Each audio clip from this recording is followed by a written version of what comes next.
Ik ben Yannick, ik ben een mindset coach en wat ik doe is mensen helpen hun mindset te verbeteren en concrete acties te ondernemen om de beste versie van zichzelf te worden. The concept is simple. I got a bit bored of endless inspirational videos of the big dogs out there.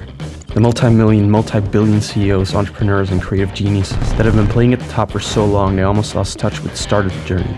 I want to hear more stories about the fighters out there, the up-and-comers, the underdogs, about the early days of the journey. This is The Journey to Success.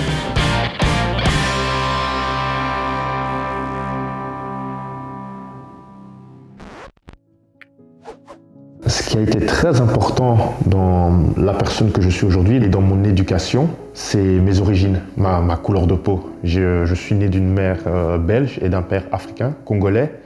Et depuis la naissance, j'ai dû apprendre à vivre avec ces deux cultures et à remarquer que je n'étais pas comme les autres. Donc j'ai développé cette empathie que j'ai en moi. À l'école, j'étais un des rares, ou peut-être même le seul enfant de couleur. À l'école, dans la société, j'avais cette culture européenne et à la maison, j'avais cette culture africaine. Donc j'ai appris à être un caméléon, à vraiment savoir m'adapter à la situation et être conscient du fait qu'il y a différentes manières de voir le monde. Et tout au long de mon enfance, il y a souvent eu cette bataille interne, cette crise identitaire, qui je suis. Parce qu'on a l'habitude de regarder la télé, de regarder dehors. Et en tant qu'enfant métis, il y avait très peu de personnes qui me ressemblaient dans le monde de dehors, que ce soit à la télévision, que ce soit dans la rue. Il y avait ou bien les personnes de couleur noire et d'origine 100% africaine, ou bien il y avait des personnes que je connaissais d'origine 100% belge. Il y avait ce conflit interne. À quel groupe j'appartenais? Étant enfant, j'ai très longtemps eu le sentiment d'appartenir à aucun groupe et de ne pas être accepté à 100% dans aucun groupe. Qu'on m'appréciait bien, mais que nulle part j'étais 100% à la maison. Et c'est un conflit interne qui a duré tout au long de mon enfance. Ça n'a été très très grave, mais c'est quand même quelque chose qui jouait énormément, qui m'a énormément défini. Le fait de vouloir plaire à tout le monde. C'est de là aussi que ça vient, de vouloir faire des efforts d'intégration. Et je parle de mini-efforts d'intégration pour pouvoir s'intégrer dans le groupe des enfants qui sont 100% africains. Que ce soit au football. Au football, j'étais avec beaucoup d'amis, beaucoup de connaissances qui avaient ces origines 100% africaines. Tu te comportes comme eux, tu fais en sorte d'aussi apprendre leur manière de vivre, de voir la vie, de voir le monde. Et le lendemain, tu vas à l'école et là, tu te retrouves avec tes amis néerlandophones ou bien plus d'origine européenne. Et là, je me retrouve avec une nouvelle identité. À parler différemment, à me comporter différemment. Et pour cela, il faut faire attention aux détails, il faut faire attention aux petites choses pour savoir comment faire, quoi dire, à quel moment, comment se comporter pour être apprécié. Et c'est quelque chose qui est maintenant une force, vu que maintenant, cette crise identitaire, elle est bien sûr réglée. La façon dont je le vois, c'est que je vois maintenant comme le monde étant ma maison. Peu importe où je suis, il y a une part de moi qui se sent à la maison. De rode draad doorheen mijn leven en ook mijn leven als ondernemer is mijn liefde voor mensen die ik toen heb ontdekt. Ik heb er altijd van gehouden om naar mensen toe te stappen, mensen te leren kennen, nieuwe culturen leren kennen. Ik heb dat dan meegenomen van mijn jeugd en van de twee culturen waarmee ik ben opgevoed. En ik ben dan altijd nieuwsgierig geweest om meer te leren kennen, nog andere culturen. Want ik wist van oké, als er van kleins af aan twee culturen zijn, dan kan er nog meer zijn. Wat heeft de wereld allemaal te bieden? En het is het menselijke aspect van de wereld die mij altijd heel erg getriggerd heeft. En ik ben altijd geïnteresseerd in mensen in een verhaal van waar gaat het om in hun leven, waarom voelen ze zich zo? En waar ik kon helpen, heb ik altijd graag geholpen. Men zegt vaak dat je 10.000 uren iets moet gaan beoefenen om goed te worden in een bepaald domein. En vandaag de dag merk ik dat wat ik vandaag doe, dat ik het al aan het oefenen ben sinds dat ik 5, 6, 7, 8 jaar ben. Vanaf mijn kindertijd heb ik altijd rekening leren houden met mensen en heel erg bezig zijn met andere mensen. Alle mensen interessant vinden. Ik denk dat je van iedereen iets kan leren. En voor mij is het een eer om mijn klanten, de mensen die met mij samenwerken, te kunnen helpen. Want ik heb het gevoel, wanneer ik iemand coach, dat ik veel meer over mezelf leer dankzij die persoon. Dus ik beoefen een activiteit waar ik mijn leven kan leven door gewoon constant te leren. Ik vind dat het leven niet veel zin heeft zonder groei. En ik werk graag met die mensen die zo verhalen te vertellen hebben, die passie in hun hebben, die niet altijd weten hoe ze de volgende stappen moeten zetten. Die zo met die frustratie kunnen zitten van ik ben in een omgeving, maar ik voel me niet helemaal thuis. Die bepaalde struggles die ik als kind al heb ervaren van ergens niet thuis horen en nieuwe dingen te willen ontdekken.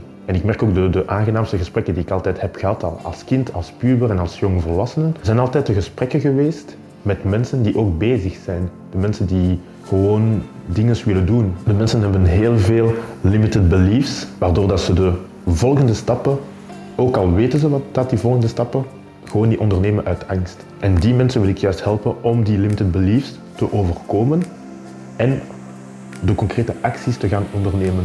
Mon job consiste à te faire voir qu'il existe plusieurs solutions pour régler les challenges avec lesquels tu as des combats actuellement. Tous les challenges que tu as, il y a des solutions. Tous les problèmes que tu as en ce moment, il y a des solutions. Et tout ce que je fais, c'est que je t'aide à voir les différentes solutions qu'il y a et je t'aide à aller dans la direction des choix qui sont les mieux pour toi. Pour moi, il est important que la personne devienne autonome. Parce que beaucoup de personnes, c'est pas les idées qui manquent, c'est pas la qualité qui manque. On connaît tous ces amis avec énormément de potentiel, bourrés d'idées, mais qui malheureusement, année après année, on voit qu'ils n'avancent pas ou qu'ils ont du mal à avancer, que leur projet ne décolle pas. Et le problème n'est pas lié à la personne qu'ils sont. Parce que ces personnes, ils ont ces qualités-là. Cette même personne, je fais en sorte de travailler avec elle et de créer un environnement propice à l'accomplissement de ses objectifs. De façon de créer l'environnement nécessaire pour que justement cette personne soit bien dans sa tête et qu'elle puisse aller atteindre les objectifs, les rêves, les ambitions qu'elle a.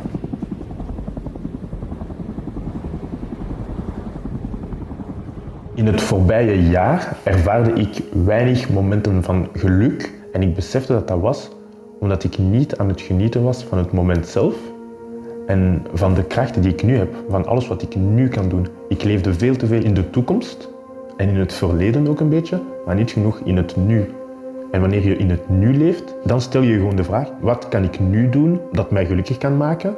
Waarmee ik misschien iemand of de wereld kan helpen, of waarmee ik een betere versie van mezelf kan worden. En dat zijn de enige vragen, denk ik, die je zou moeten stellen. Als je die vragen meermaals per dag, per week stelt, dat je ook constant in het nu een beetje teruggeroepen wordt. Want ik denk dat heel veel ondernemers ongelukkig leven, heel ongelukkig zijn, omdat ze hun geluk gaan definiëren met wat dat ze bereikt hebben. Je hoort heel veel ondernemers, ze streven naar een doel en iets hebben van, totdat ik 1 miljoen niet bereikt heb, ga ik niet gelukkig zijn.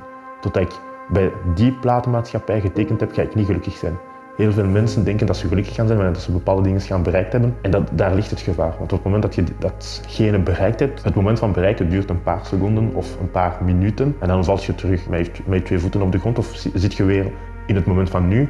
En besef je van, ja, eigenlijk, dat allemaal voor die paar minuten of paar dagen excitement van iets bereikt hebben. Ik ben 25, ik ben 30, 35. Wat doe ik nu de komende jaren? En ik denk dat dat het belangrijkste skill is om te ontwikkelen, om in het nu te leren leven. En om van elke stap van het proces te leren houden, met altijd ook het zicht op de toekomst.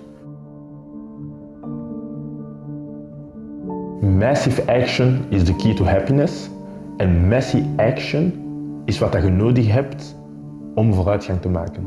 Messy action is het beste wat je kan overkomen. Je moet niet bang zijn om niet goed genoeg te zijn of dat wat je doet niet goed genoeg is. De wereld heeft jou op dit moment nodig zoals je nu bent. En alles wat je gaat uitbrengen, er zijn mensen die je boodschappen, je creativiteit, je kunst gaan kunnen enjoyen. Die echt gaan kunnen genieten van wat je nu aan te bieden hebt. En elke versie van je eigen gaat nieuwe mensen raken, andere mensen raken. Dus hou je niet in. De wereld heeft je licht nodig, meer dan je denkt.